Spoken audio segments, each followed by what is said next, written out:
Welcome to Sales is Not a Dirty Word, the show that proves if it's a fit, it's a fact. I'm your host, innovative sales coach Aleasha Bahr, the creator of the Black Sheep Sales Method. If you're a service provider selling your own service and ready to sell differently than the mainstream status quo to convert 8 out of 10 of your sales conversations without being a douchebag, then this is for you. If you want to know more about the Black Sheep Sales Method, then go to aleashabahr.com. This episode is with Rebecca Quave.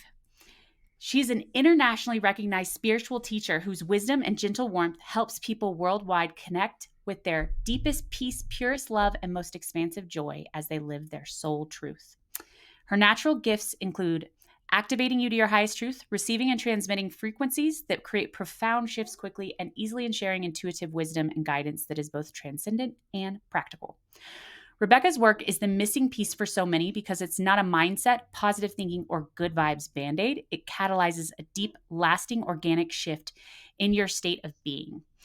And I want to clarify some things here because that, for a lot of people, can sound like, I'm not sure what that is. So after meeting Rebecca Quave, what I loved so much about her is that she's a black sheep among spiritual teachers. And she is not about just trying to be happy and positive all the time, which is a message that we receive often and feels like a lot of pressure. And it's actually bad for your spirituality. You will be less happy if you're forcing yourself to be like that all the time.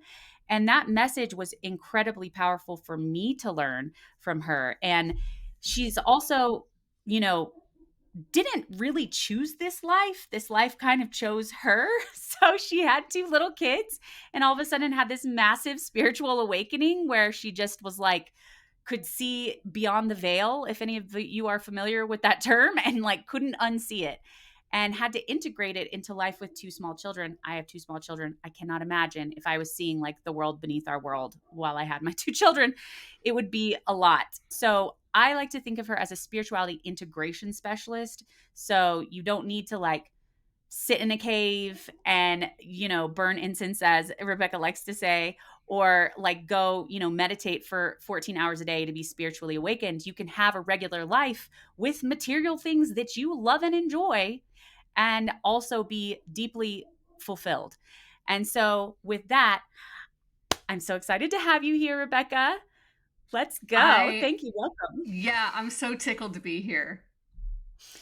Yeah, you've helped me honestly so much. I've, struggled with anxiety and depression my whole life. And I know you did before your awakening too. And this is like these tools that you've given me, these latest tools are some of the things that have helped me the most in the most profound and permanent way. And I believe it is because it's not about distracting myself from the negative feelings. So let's start there. Like the manifestation law of attraction stuff that everybody hears, and that you have to be at this certain vibration, right, to attract abundance and manifest it, which ironically scares the crap out of everybody because they're like, oh my God, I'm in a bad place. I'm going to attract bad things. I have to distract. So can you tell us a little bit about that and why that doesn't work so well? Yeah, because like you said, the minute you are trying to be positive, there's that huge pressure. And so it makes it more difficult for you to integrate that, for you to embody that.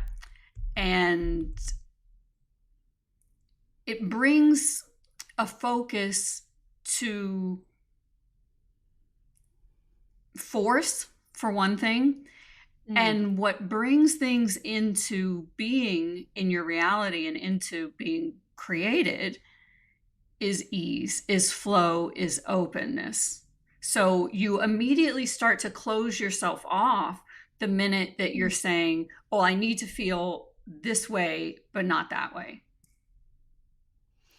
Yeah. And like when you're tapping, people do this EFT tapping on the kinesiology points and also like, affirmations and certain meditations, and then they feel better. So, like, what is happening when that's going on? So with those kinds of modalities, there can be it see, here's the thing, it all depends on how someone's using something, right? So any tool can be used from a place of openness that is allowing a shift to actually happen, right? That's allowing energy that's been suppressed to arise, to move freely, to be resolved, or can be bastardized and used as like, oh my God, I need things to be this way, and this is going to make it better because I can't take the way it is. Yeah, so it's like that if you're doing it to distract yourself or cover something up, then it is not going to be effective. Exactly. Exactly. Or it will seem effective temporarily, but then you'll find yourself feeling like you're running into roadblocks with it or that it's not working anymore or things like that, right? Okay. And so this resistance of negative feelings, it's like a rejection of ourselves, right? And that's like Absolutely. kind of Yeah, why it because doesn't work. the reality of you contains all of these different things, right? And when we look at emotions, most people tend to look at their emotions as sort of classified into good, bad, high vibration, low vibration, those kinds of things, when it's really more like a spectrum, like the spectrum of light, where you have all these different colors at different wavelengths. And while one color might be your favorite, there might be colors that you don't like as much. None of them are inherently good or bad, right? They're just light. They're all made of the same light moving at different speeds. And so it's the same with our emotions that if you don't ever examine it, you're not going to discover that all of this energy at its very core is what I refer to as love. And I don't mean the emotion love that has an opposite. I mean pure, unconditional, what some people might call divine love that is without measure and has no opposite. And it can show up, once you put light through a prism, right? And it's bent and it becomes a rainbow. We get to see all these different colors along the spectrum. And it's the same with your emotions. They're all a little bit different, but if you try to close yourself off to some of them, then there's not going to be the flow that's natural to you. Yeah. So it's, been, we see this represented in so many religions for thousands and thousands and thousands and thousands of years since humans were literally on this planet. You cannot have yin without yang. You cannot have good without bad. And those sound like they have judgments attached. You're right, good and bad. You can't have good. So maybe that's not a good example, but like you can't Because have here's good the thing, without. you can call it good and bad, because there is that layer of duality where we can call things good and bad. But I mean, in terms of how you're actually relating to your experience, relating to your emotions. Yeah, like judging them. Yeah, exactly. And then using that as a reason to judge yourself, using that as a reason to reject those emotions or try to close yourself off to them. Yeah. So, if there was never anything bad, if there was never any valleys, we wouldn't have any peaks. And this is something that I've only just been able to wrap my brain around, being able to appreciate them both, because it is literally inevitable in your personal life, in your professional life, in your health. Like there are peaks and valleys. And what you're saying is to really feel all of them, or like the peaks don't feel as high, or the peaks don't happen at all, or like what happens when you just try not to be in the valley ever? Yeah, so when you try to never be in the valley, it's going to be harder to ever be on a peak. Okay, because there's a rejection there. And like I said before, to the degree that you're rejecting anything, you're more closed off. And to the degree that you're closed off, there's less space for you to expand and experience all of the things that you can, including those peaks, including those heights. So it's even more than just embracing the valleys from this mental justification that says, well, they go along with the peaks. In order to have a peak, I have a valley. It's really more about noticing that in that analogy, the peak and valley analogy, I'll keep that going, that like the same grass is present in the valley and on the peak, right? That you can enjoy the core of that experience in both experiences, that you have access to the same peace and love and joy that are your nature in the peak and in the valley. Okay, yeah, that is a good distinction. And it sounds like what you're talking about is that no matter whether you're in the peak or valley, like there's a feeling of oneness.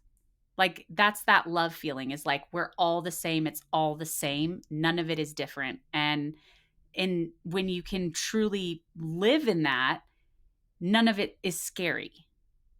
Exactly, exactly. And to be clear on that, it's that on a certain level, none of it's different.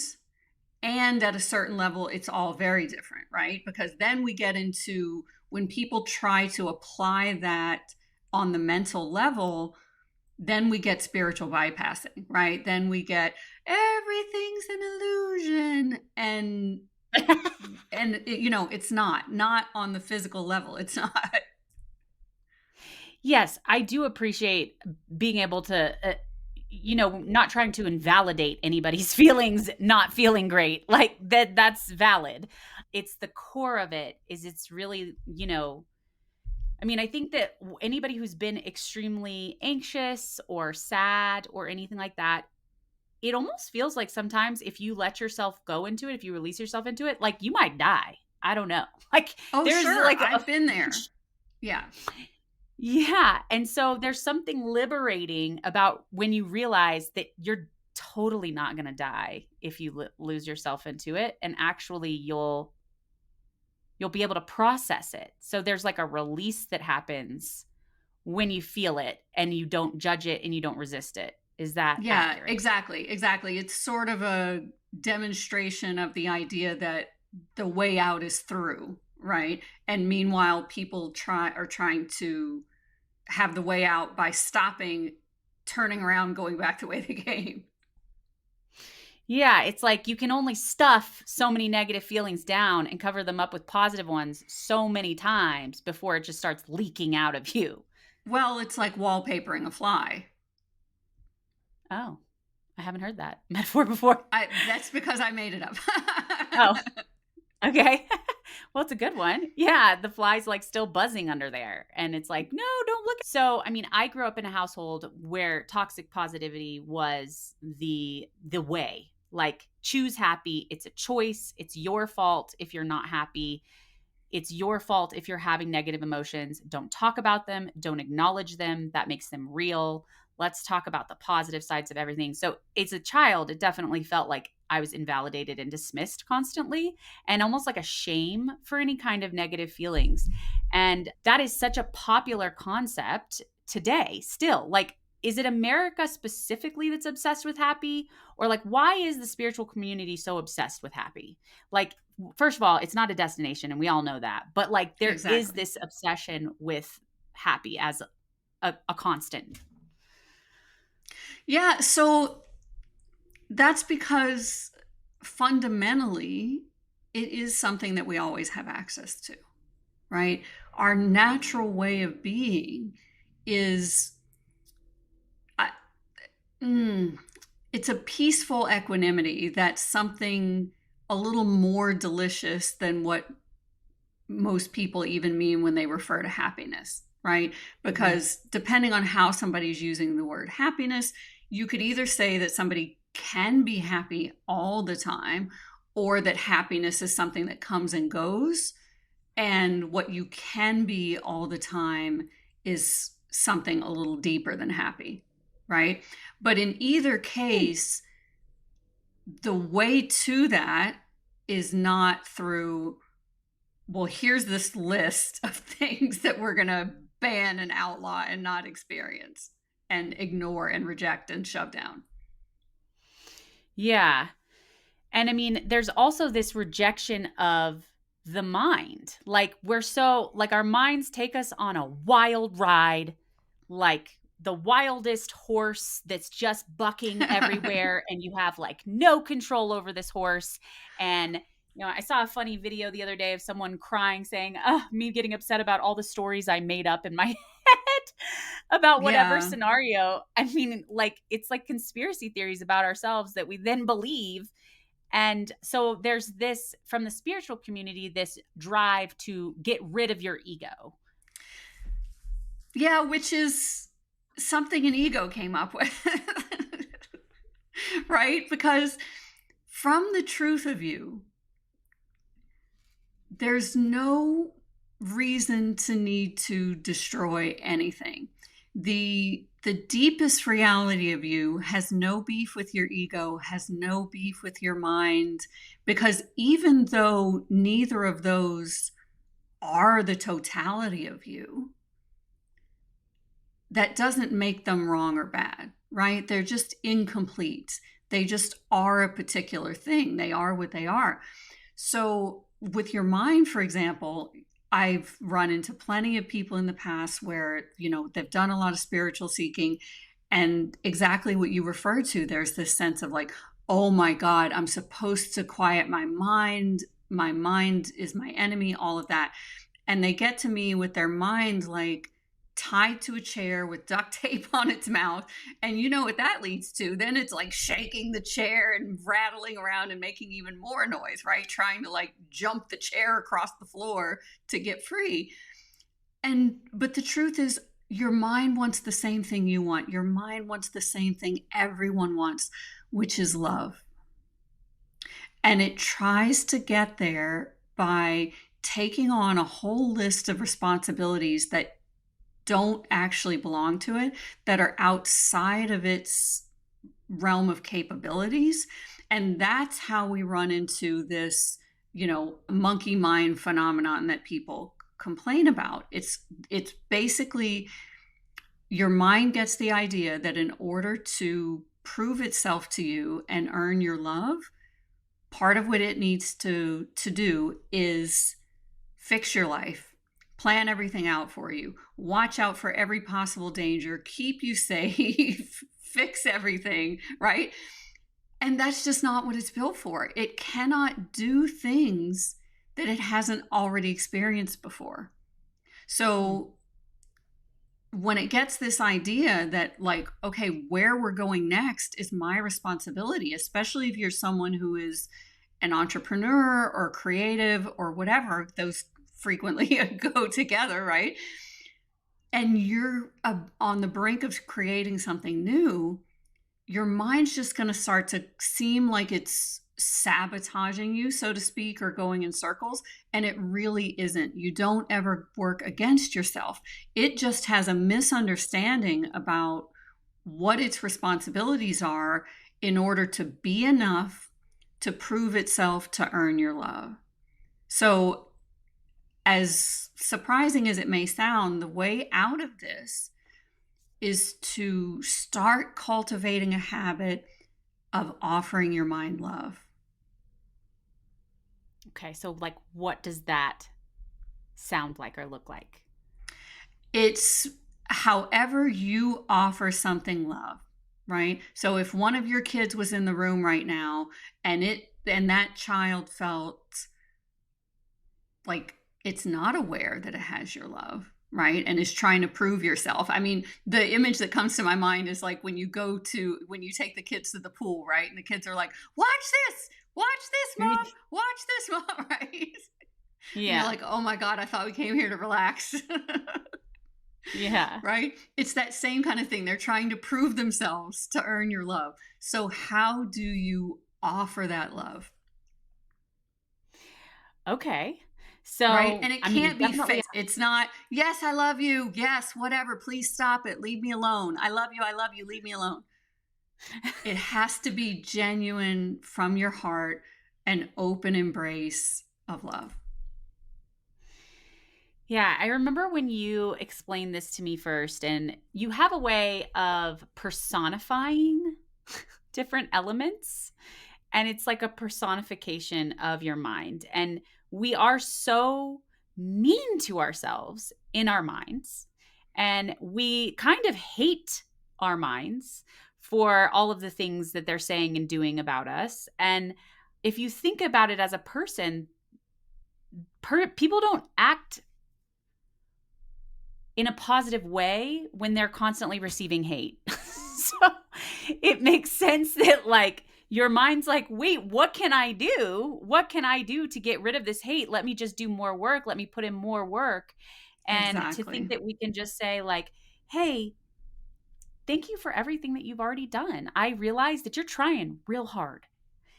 Now, I can't say that you're necessarily helping, Yeah, but I because have your effort. and by no fault of your mind's own is it not helping, right? It's like if you expected a 3-year-old to rebuild your transmission, it's not going to happen and it's not going to be helpful, right? But So it's genuinely, really bringing your mind into this place of, I appreciate you, I love you, and most importantly, I'm now clear about what's in your realm of capability and capacity and what's not.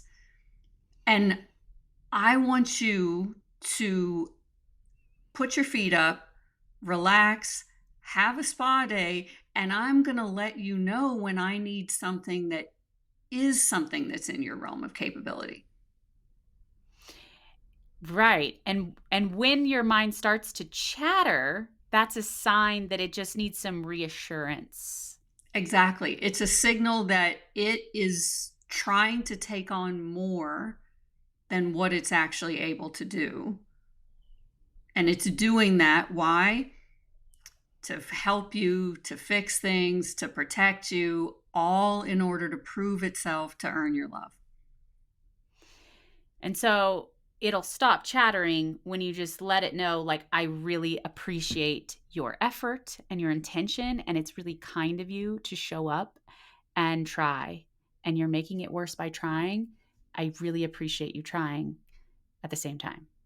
And like kick your feet up and have the spa day. So what are the things that the mind is good for? You're like, there are things that, we're like, please take over. What are those things?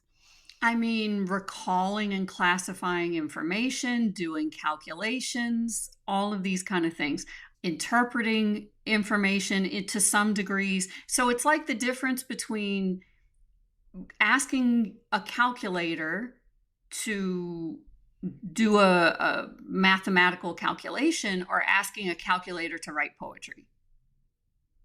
Hmm. Or like interpret life. Exactly. Exactly. Okay.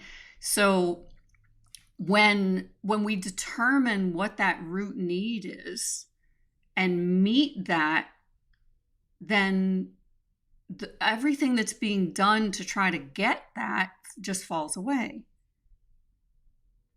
And Yeah. that's the way I work in a broader sense as well, right? So you see a lot of times people wrestling with, oh my God, I have this limiting belief. I need to get rid of it. I've done A, B, and C to try to get rid of it. I haven't been able to get rid of it yet.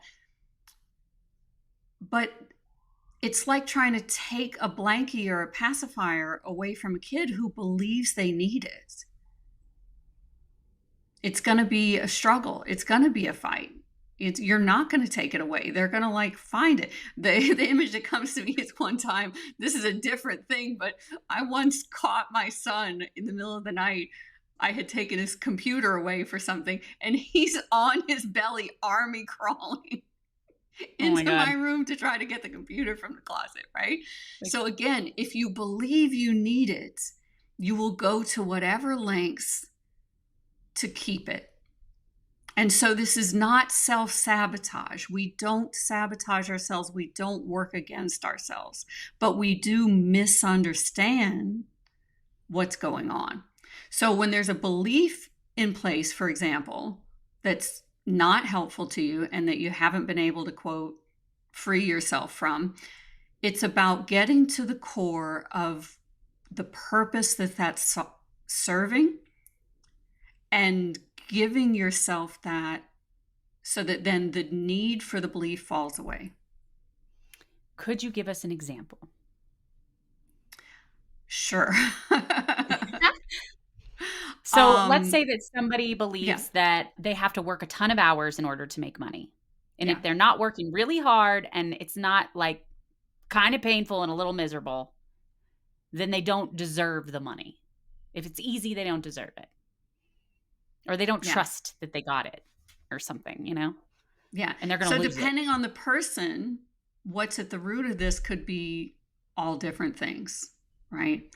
But I'll just throw out as an example, if part of what they believe having that belief protects them from is being like exposed as unworthy, then if they're able to come back into a place of love with that version of them where they got the idea that they were unworthy or that feels unworthy to them now. So to be clear, this isn't a process where you have to have a conscious recollection of certain memories that you're connecting this to. This is not something where we're going back and reliving old traumas or something like that. It's not anything like that. It's just having an awareness that the love that you felt separate from is already there. And when So, you reconnect with the awareness of that love, then all of these protective mechanisms that have been built up around the periphery on the belief that those will somehow get you access to love are able to just fall away on their own because they're not needed anymore.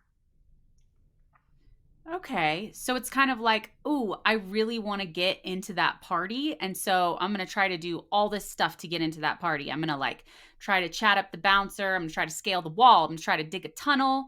I'm going to try to lie to someone or have someone smuggle me in. But if you're in the party, then you don't have to do any of that. You're just there. So Exactly, you're already exactly. You loved. were already invited. They were holding the door open for you, and you just didn't see that because you were so busy trying to climb the wall. Yeah. And so, I mean, so much of this, feeling that we're unworthy, because at its root, I feel like every single limiting belief or negative pattern in life literally goes back to the root fear that I am not worthy of love. And that's caused so much by the world we live in. It causes us to buy a lot of things if we feel like we're not enough on our own.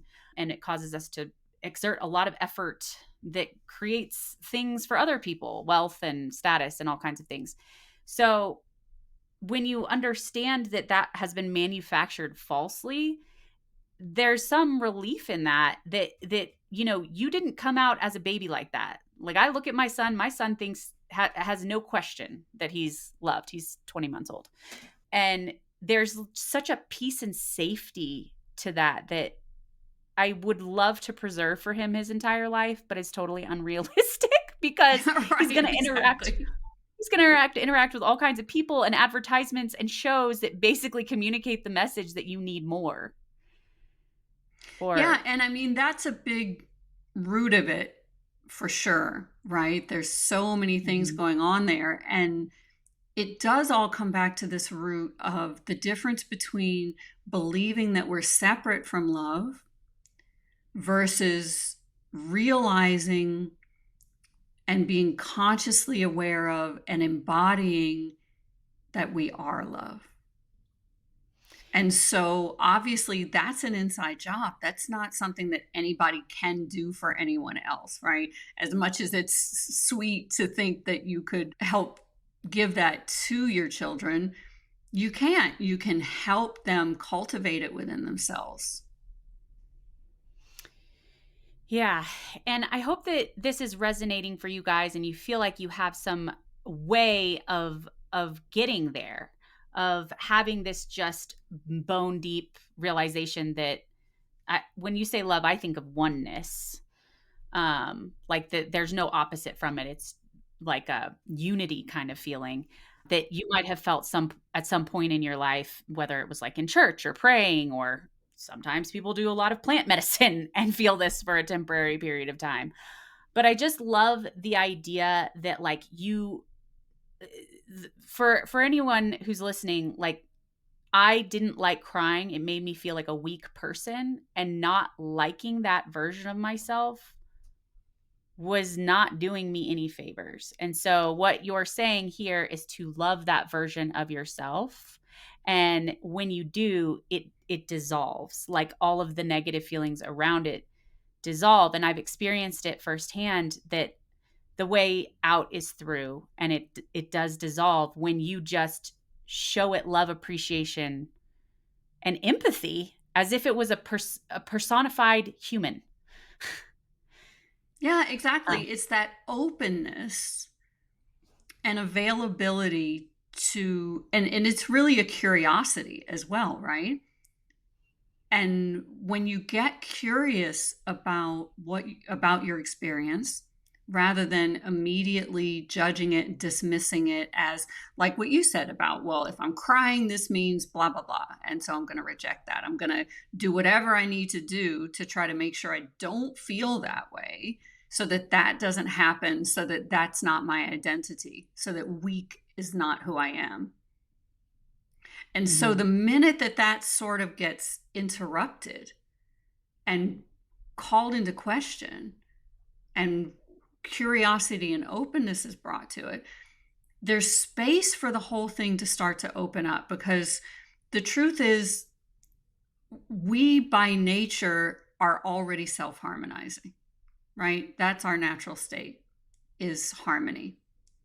So it actually doesn't take as much as we think it does to get back into that, like you said, that oneness, that flow, that harmony.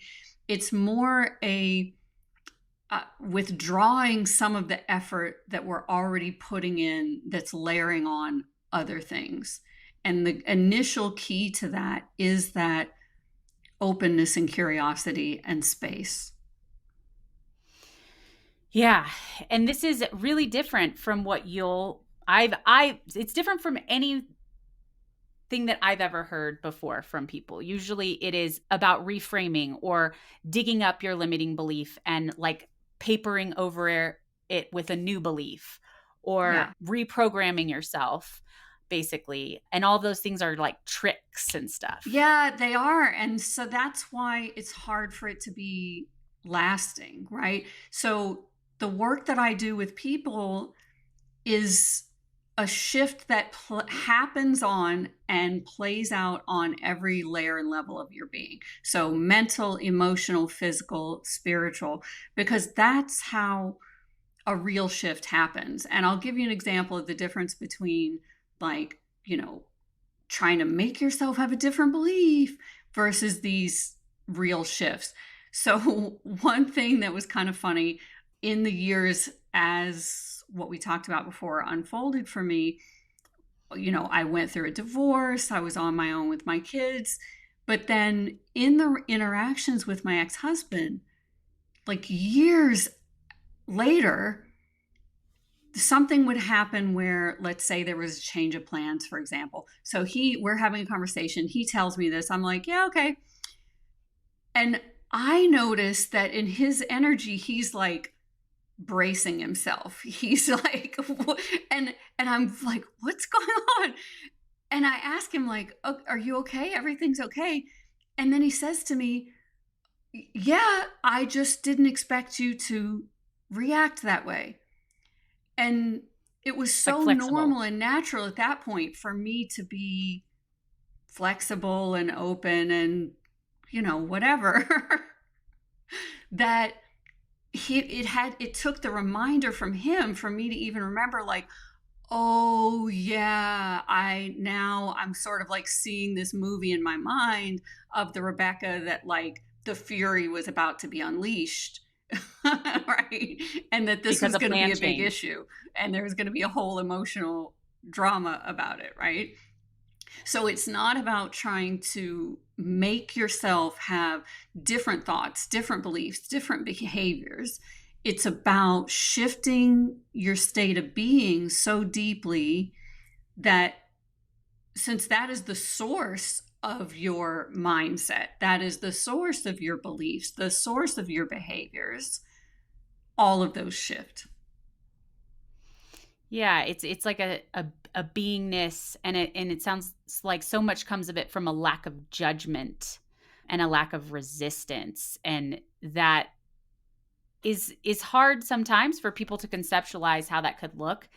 And I'm so glad that you are out here bringing the methods and tools for people to use. And, Rebecca has these guided, I don't even know if I would call them meditation, like more of an exercise that are really short that can get you through to this beingness that we're talking about here. And so, Rebecca, if people want to look into this alternative way of just being and not needing to meditate X amount of hours every day and not having to have this intense morning routine and not having to, flagellate themselves basically for not being like positive enough or good enough or hardworking or whatever, how can they find you? Yeah, exactly. So my main website is rebeccaquave.com. I've started using some social media more recently in the past couple years. So you can find me there. And the I think is the process you're referring to the relationship shifting process No, as any no? of them are great. You have the shift in any moment that I think is a real good starter. Oh yeah, yeah. There's so many. But right now there's one because it's very close to my heart, people having harmony at home, because that just impacts so many things, right? If you're stressed out about what's going on in your home life, it's more difficult to expand in your career, in your business, and, you know, have your health and well-being thrive in so many things. But that starts with your inner harmony that then ripples out. So there's a process, a guided process, a combination of that, and then a frequency audio that helps activate your inner harmony. And that I have available as a gift right now, because it's so important to remember that, again, this isn't something that you're having to earn or be or become, so much as unveil in yourself and just activate. Do you remember the ending scene in Moana, Aleasha? Yeah. Yeah, it's like that, right? So remember how the whole movie, what they thought was the monster that they needed to find Yeah. and defeat and save everything Taka. from, Taka. yeah, was never a monster. And it Yeah, she was just just took missing. Moana stopping and having the space and curiosity to recognize and realize that, wait a minute, there's something more here. And I always get chills just even thinking about it or talk about it, right? Because then the water parts for her and she walks across and she puts her forehead to what had seemed like the most dangerous, terrible thing. And you know how that unfolds. It turns out that she is, in fact, the beautiful goddess that they were looking for all along. Yeah, she was just missing her heart. And Yes. everybody like was misjudging her and viewing her really negatively and like a lava monster basically. Yep. And Yep. Moana went up to the lava monster and said, "Hey, I know that this isn't you. You're love. You're not this lava monster." And it like transformed the I lava know who monster you back to are. her original. Exactly. Yeah. Exactly. Yeah. And so I have So, the most beautiful memory of one time at a retreat, actually, the year that that movie came out, I think, watching the movie one night of the retreat and everybody just really getting it. And I was like, this is what I'm so grateful Wanting to be able to do with all of you is walk up to you and put my forehead and say, I know who you are. oh, I love that. That's such a great stopping point, Rebecca. Thank you so much for, bringing this message, even though there are lots of, I love the stories that Rebecca has about going to these spiritual retreats and everyone discounts her because she has, jewelry and not mala bead jewelry and lipstick and, says this stuff about not needing these extensive practices and stuff. And so it's much more approachable for the average person who just wants life to feel a little, more in flow, like a little less like a struggle. So please go check her out on RebeccaQuave.com. And I will also have the link in the show notes. And thank you all so much for listening. Thank you so much, Rebecca, for coming. And we'll see you next time.